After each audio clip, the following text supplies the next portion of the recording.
जनवरी 22। अंडे की सफेदी। पाठ अय्यूब 19 अध्याय 7 से 21 वचन।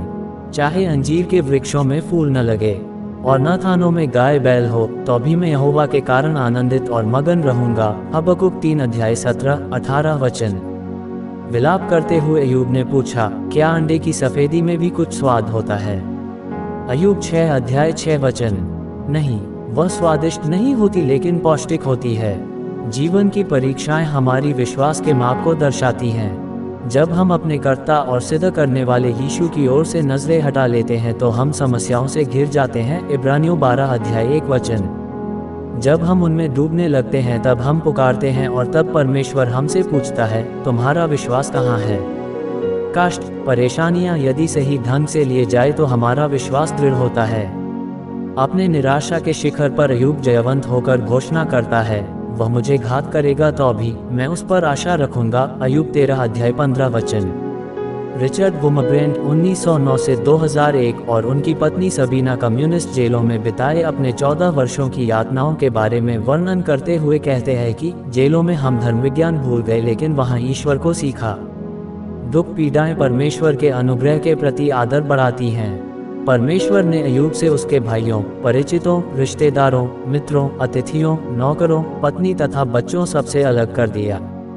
जब मानवीय सहारों को अलग कर दिया जाता है तब हम केवल प्रभु को देखते हैं। जब कभी वह हमसे छिप जाता है और हम उसे दाएं या बाएं नहीं देख पाते हैं, तब भी हम आत्मविश्वास से कह सकते हैं, हम नहीं जानते परंतु वह जानता है। अय्यूब 23 अध्याय 8 से 10 वचन।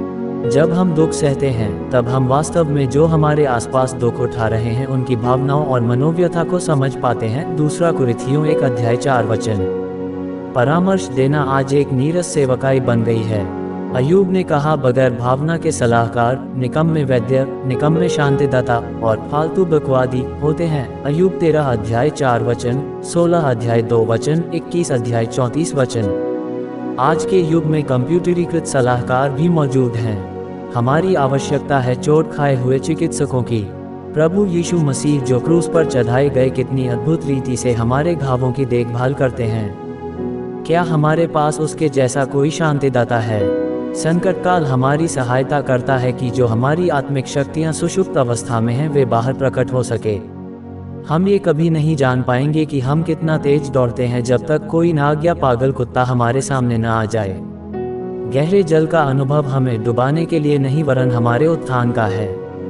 हमारे पिताजी जो जरूरत से ज़्यादा हमारी सुरक्षा का ध्यान रखते थे, वे मुझे और मेरे भाई को कभी भी नहाने के लिए उथले पानी से आगे जाने नहीं देते थे। लेकिन हमारे साथियों के पिताजी बड़े आराम से उन्हें गहरे जल में ले जाते थे। इसका परिणाम ये हुआ कि आज के दिन तक मैं तैर नहीं सकता हूँ। मुझे डुबाने के लिए किसी चक्की के पार्ट की आवश्यकता नहीं। विपत्ति का समय कई बार बड़े प्रकाशनों का समय भी हो जाता है। धीरज के साथ निर्जन टापू पर कष्टों को सहते हुए यूहन्ना ने भविष्य में होने वाले महिमान्वित प्रकाशनों का दर्शन किया। प्रकाशित वाक्य 1 अध्याय 9 वचन।